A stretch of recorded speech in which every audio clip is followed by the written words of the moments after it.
Mahigit 1,000 replacement plates para sa public transportation dumating na sa LTO Dagupan City.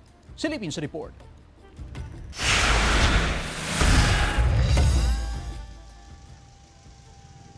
Lumang plaka pa rin na nakakabit sa ipinapasadang jeep ni Mang Kokoy sa Dagupan City.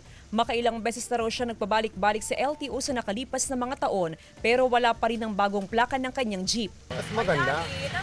Dahil para yung sasakyan mo, malinis, walang aberya. 2015, nang ipatupad ng Land Transportation Office ang License Plate Standardization Program na layong palitan ng lahat ng lumang plaka ng mga sasakyan sa bansa.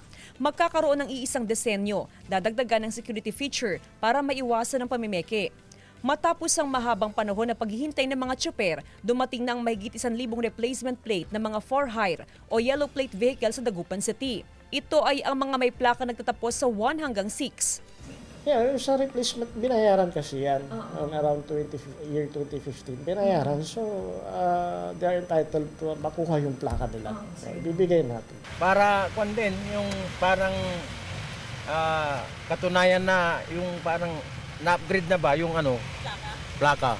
Sinimulan na ng LTO Dagupan City ang pamamahagi ng mga plaka. Bukod sa personal na pag-claim sa LTO, pinapayagan din ang minsanang pag-claim ng opisyal ng kooperatiba o transport sector basta't may authorization mula sa mga may-ari ng sasakyan. Tuloy-tuloy naman yung distribution namin. No? And one of the strategy ng opisina is nakiusap kami o inabisuhan namin itong mga transport group. Nakunin na yung mga plaka. Sa mga susunod na linggo, inaasahang darating na rin ang mga replacement plate na nagtatapos sa 7 hanggang 0.